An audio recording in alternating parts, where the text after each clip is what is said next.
So we want to construct the spin matrices for a particle of spin 1/2. And to start, we need to choose a basis with which to represent our system in. So the common convention is to choose the z basis. So we'll do that here. If you're following Griffiths, this is a bit different than what's done in the book, but it might be more intuitive. So we start by mentioning our two eigenstates. We only have two possibilities for particles spin 1/2. It's going to be plus and minus 1/2, basically. So we could just define it here. Only exist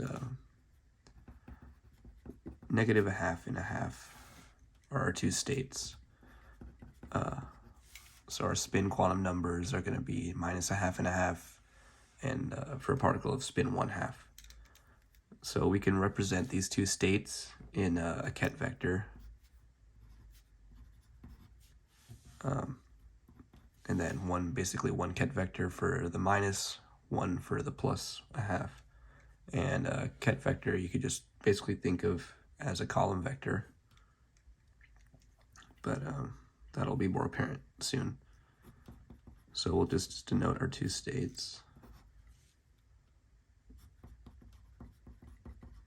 Minus 1/2. These two states. And this will correspond to, we'll call it chi up. And then this one will be chi down, or chi minus. And then we'll choose a column matrix to represent these two states. So for the plus state, we'll choose, so for chi up, we'll choose it to be the column matrix 1, 0. And for chi down, we'll choose it to be the column matrix, or the column vector 0, 1. And then we can use the following eigenvalue equation since we chose the z basis, we'll do it for sz. So we have sz operator acting on this eigenvector, and these will be our eigenvalues, h bar m. And then we also have another equation. Well, basically we can write this for this case.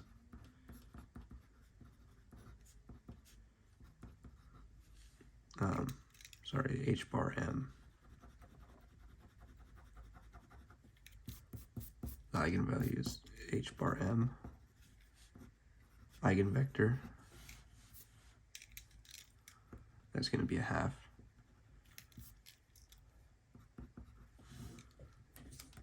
And then now we basically just plug into this. So we say that sz for the spin up state is just going to be h bar over 2. The eigenvalue will be h bar over 2. And basically what this means, since we defined our chi up state, our spin up state, as 1, 0, basically all we're doing here is multiplying h bar over 2 times this column vector 1, 0. And for the spin down state, it's just the same thing, except you get a minus h bar over 2 as your eigenvalue. So this is just this eigenvalue multiplied by this spin down state column vector. So it's going to be minus h bar over 2, 0, 1, or just h bar over 2, 0, negative 1. And basically this is our sz spin matrix, because this is a column vector. It's composed of this column vector for spin up and this column vector for spin down. So combining them, we have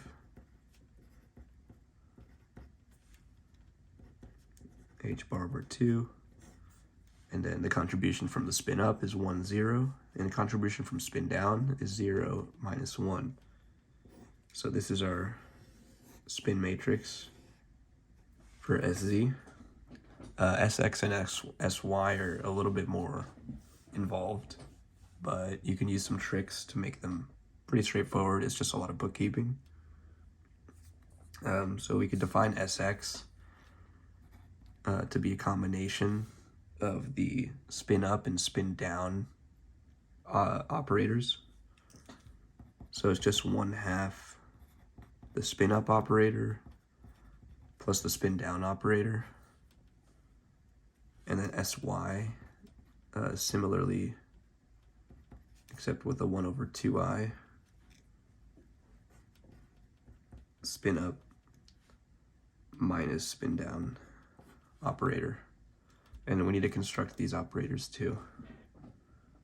But we could use these equations to do that. This one's in Griffiths for up and down operators acting on a ket vector. It returns h bar square root of s plus 1 minus m plus minus 1, ket vector s, and then m plus minus 1. So for our case, it's just going to be s plus minus, spin is 1/2.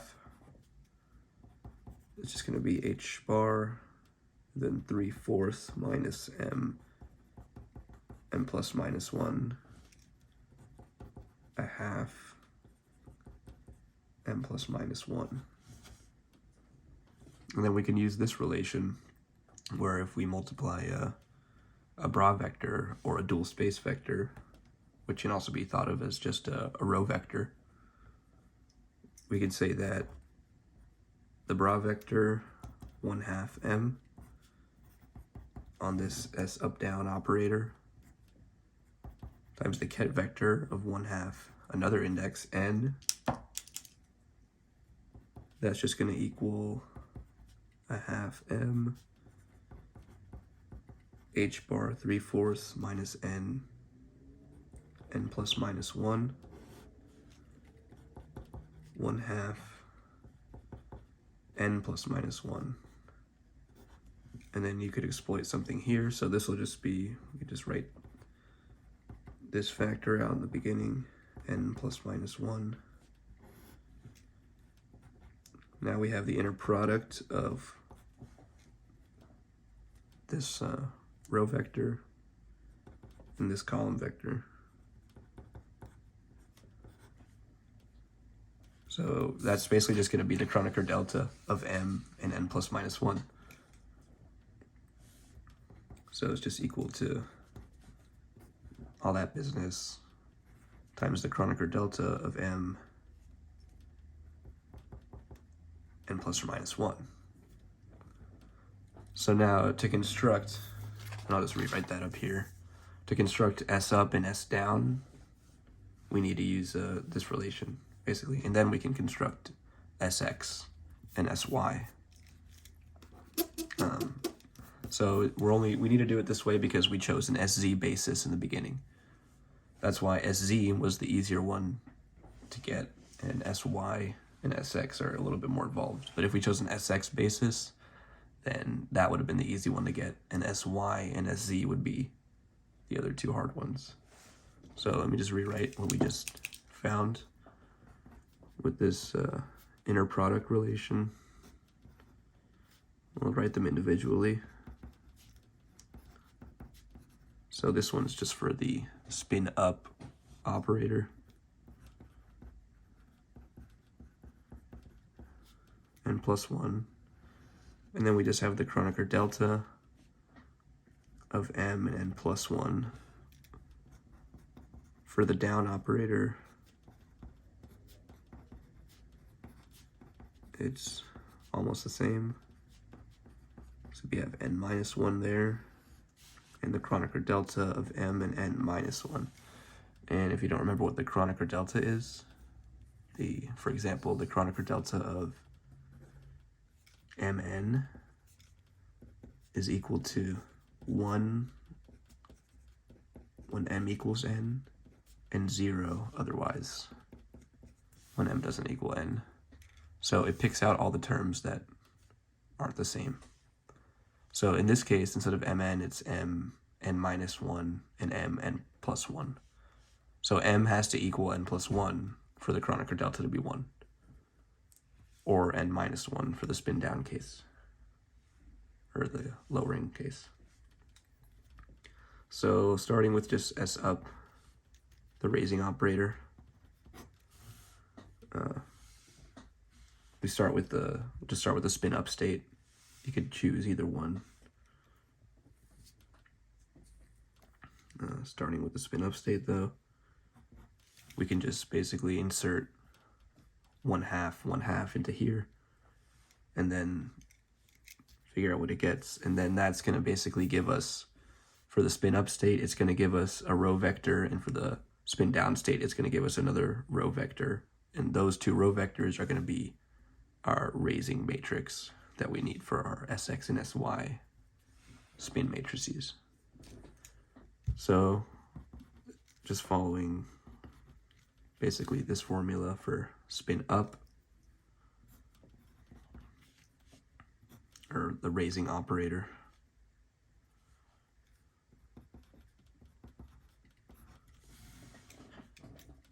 This is just simply, so we see the Kronecker delta of m, and then n plus 1. n plus 1 is 3/2. So this is just the Kronecker delta of 1/2, 3/2, which are obviously not the same, so that's 0.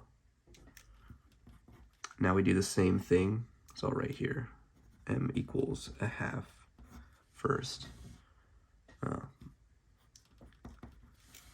Because we're writing 1/2 into this bra vector. For m minus 1/2, we'd be doing minus 1/2 for this entry.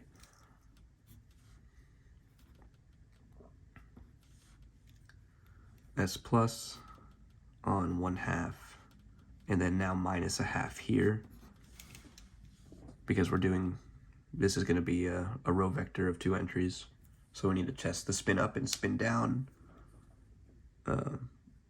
basically for both these sides. So this one is going to turn out to be something that's not 0, because the Kronecker delta turns out to be 1/2 and 1/2, because n plus 1, negative 1/2 plus 1 is 1/2. So now we need to work out this part. So using the Kronecker delta basically just saves you from having to do this first. You could just look at the Kronecker delta, and then if it's 0, then you don't have to work out this square root. So this square root's going to end up being, so we get an h bar out front, and we have a 3/4 plus a 1/4, because for n minus 1/2, this is just going to end up being minus 1/2 plus 1 is 1/2, and then times minus 1/2 is going to give us a 1/4. So that's just 1. So this whole thing is just going to be h bar. Now for m equals minus 1/2, now we're putting a minus 1/2 here for both these. So this will become apparent in a second once we construct the matrix. Again, this is just the Kronecker delta of minus 1/2 and 1/2 plus 1. So the Kronecker delta of minus 1/2 and 1/2 plus 1 is 3/2. So 0. And then, so now, since we have minus minus here, we did the plus 1 here on the ket vector. Now we need a minus on that ket vector. And this is going to be the Kronecker delta of minus 1/2 and negative 1/2 plus 1, which is 1/2. So that whole thing is 0. So now our spin up, or sorry, our raising matrix, S plus,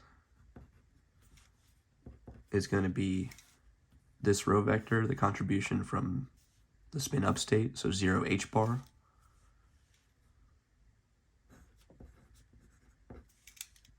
And then the contribution from the spin down state, 0 0, that row vector.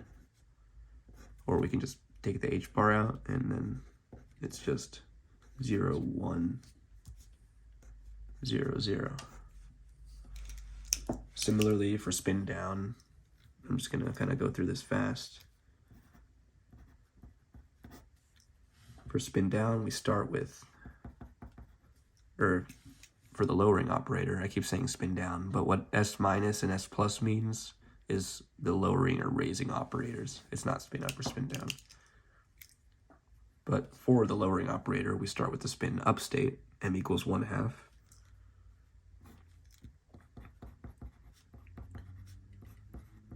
Except we're using this equation now, the S minus. Kronecker delta of 1/2 minus 1/2 is 0.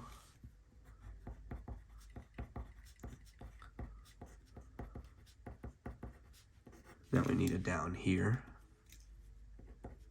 Kronecker delta of 1/2 minus 3/2, 0.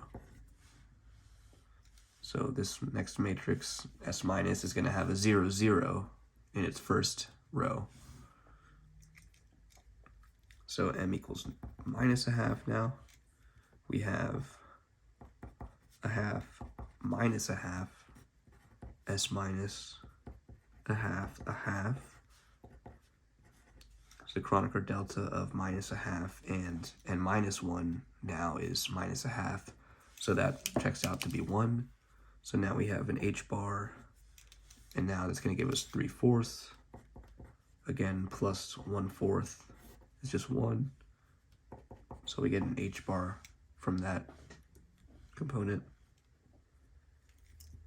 And similarly, similar to the previous two, this last one is going to end up being 0 as well, because it's the Kronecker delta of minus 1/2 and 1/2. So it's 0. So our S minus, or lowering matrix, is,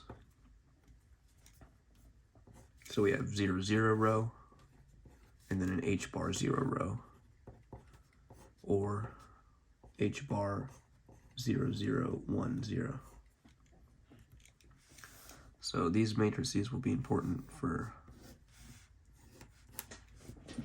Sx and Sy, and now we can just plug them in basically. So we said earlier that Sx, the spin matrix for S, is just 1/2 S up plus up down, or S down. So that's just going to be the addition of these two matrices. So you'll get an H bar over 2 out front, because you get the 1/2. And then it's just the matrix addition is just addition of each element. So very straightforward. It just becomes 0, 1, 1, 0. Because 0 plus 0 is 0, 1 plus 0 is 1, 0 plus 1 is 1, and 0 plus 0 is 0. So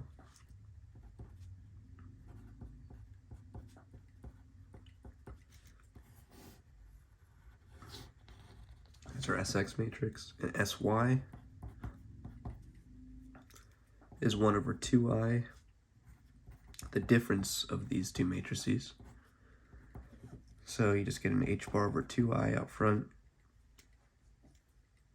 and then you have the difference of S plus and S minus. So 0, 0, again 0, 1, 0, it's going to be 1,